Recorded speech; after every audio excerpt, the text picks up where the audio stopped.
Baiklah, di sini saya akan menjelaskan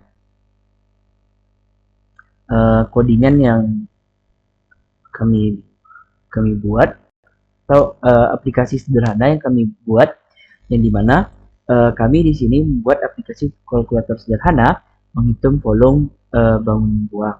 Nah, di sini kami membuat uh, empat kelas, dan kelas-kelas ini berfungsi untuk mempermudah pekerjaan apabila terdapat atau terjadi sebuah error pada saat user mengklik menu dari kalkulator sederhana, aplikasi kalkulator sederhana. Dan ini uh, berfungsi untuk mencegah terjadinya error yang sulit untuk difixkan atau untuk diperbaiki. Nah, kelas yang pertama itu ada kelas main, yang dimana kelas main ini berfungsi untuk memanggil kelas dari kalkulator sederhana.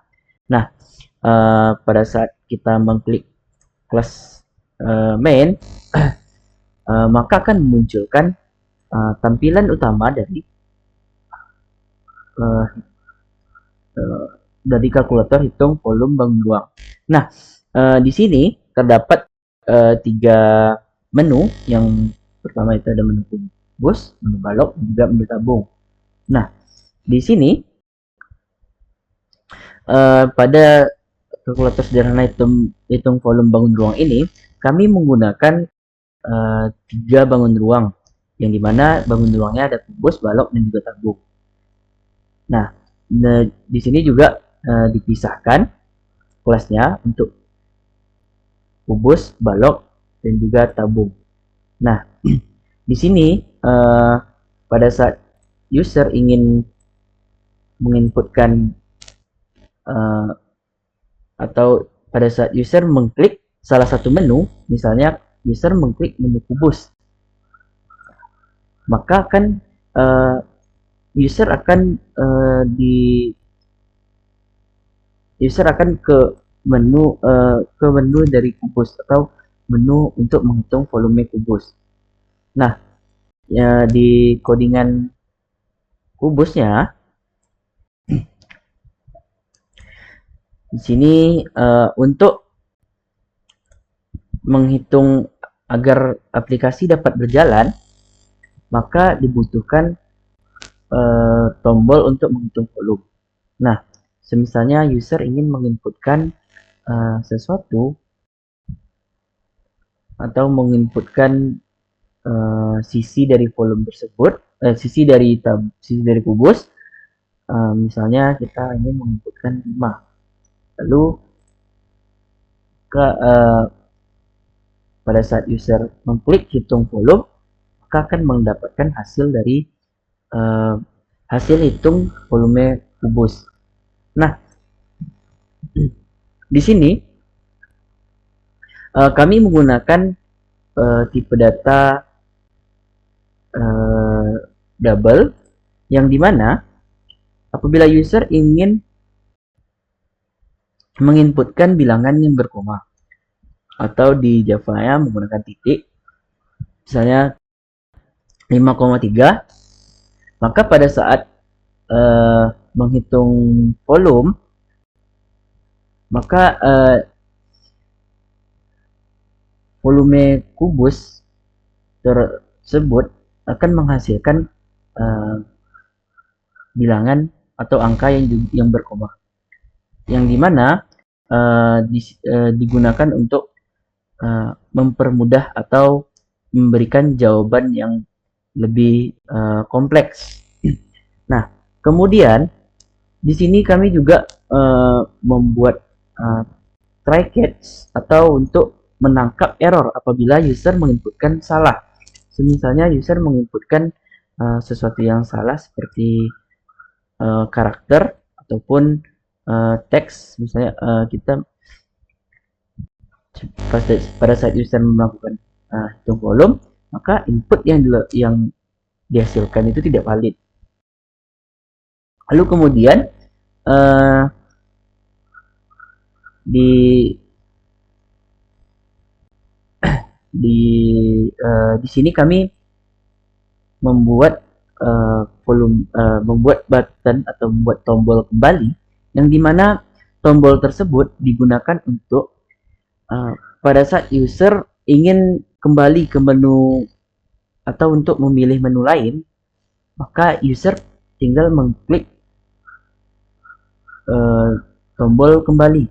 Nah, maka user akan diarahkan lagi ke dalam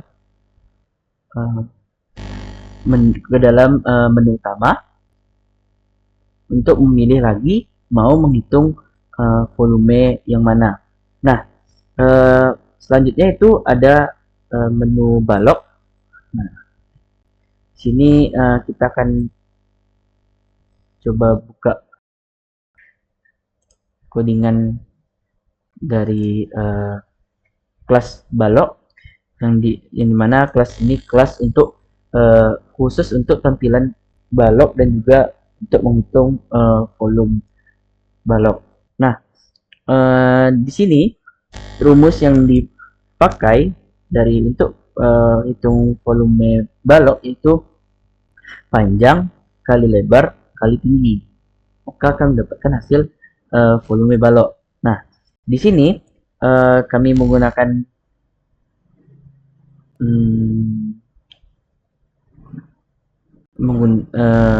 juga menggunakan tipe data double agar mempermudah user apabila mendapatkan persoalan angka yang berkoma. Nah, ini coba kita lakukan. 55 1,9 tingginya 2. Pada saat kita melakukan hitung volume, maka akan menghasilkan volume balok dengan nilai yang juga berkoma, dan juga nilai tersebut lebih kompleks.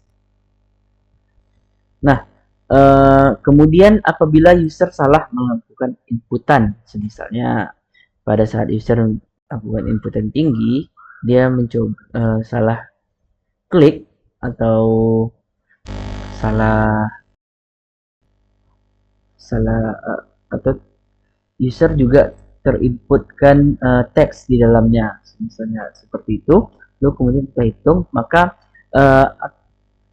aplikasi akan menangkap yang diinputkan user itu tidaklah valid atau tidak sesuai dengan yang diinginkan. Nah, di sini mempermudah user dan juga lebih membuat aplikasi lebih bagus, yang dimana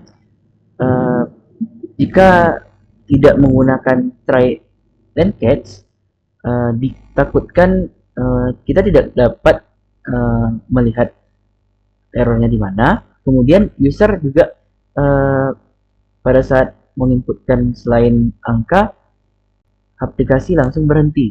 Nah, makanya di sini kita menggunakan try catch agar aplikasi tidak berhenti dan user juga bisa menginputkan kembali dan memperbaiki inputannya. Nah, di sini dapat hasil dari volume balok. Nah, lalu kemudian tombol kembali, yang dimana tombol kembali ini juga sama seperti tombol seperti yang ada di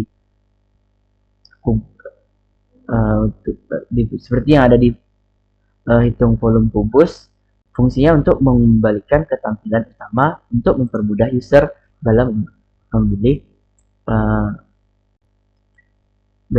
memilih kembali menu yang ingin ia gunakan untuk melakukan penghitungan volume bangun ruang. Nah, kemudian di sini ada tabung.